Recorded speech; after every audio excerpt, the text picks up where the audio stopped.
గౌహతి వేదికగా జరిగిన మ్యాచ్లో రాజస్థాన్ రాయల్స్ పంజాబ్ కింగ్స్పై ఓటమి పాలైంది. రాజస్థాన్ రాయల్స్కి ఇది వరుసగా 4వ ఓటమి. తొలుత బ్యాటింగ్ చేసిన రాజస్థాన్ రాయల్స్ నిర్ణీత 20 ఓవర్లలో 9 వికెట్ల నష్టానికి 140 పరుగులు చేసింది. రియాన్ పరాగ్ 34 బంతుల్లో 48 పరుగులు చేయగా రవిచంద్రన్ అశ్విన్ 19 బంతుల్లో 28 పరుగులు చేశారు.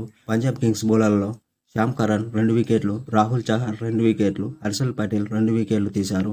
ఛేజింగ్కి దిగిన పంజాబ్ కింగ్స్ 18 ఓవర్లలోనే 5 వికెట్లు కోల్పోయి ఈ లక్ష్యాన్ని ఛేదించింది. శ్యామ్ కరణ్ 41 బంతుల్లో 63 పరుగులు చేయగా రాజస్థాన్ బౌలర్లలో అవేష్ ఖాన్ 2 వికెట్లు, చాహల్కు 2 వికెట్లు తీశారు. కాగా మ్యాచ్ ముగిసిన అనంతరం రాజస్థాన్ కెప్టెన్ సంజు శాంసన్ ఇలా చెప్పుకొచ్చాడు. మేము మరికొన్ని పరుగులు సాధించాల్సి ఉంది. 10-15 పరుగులు తక్కువగా చేశాం.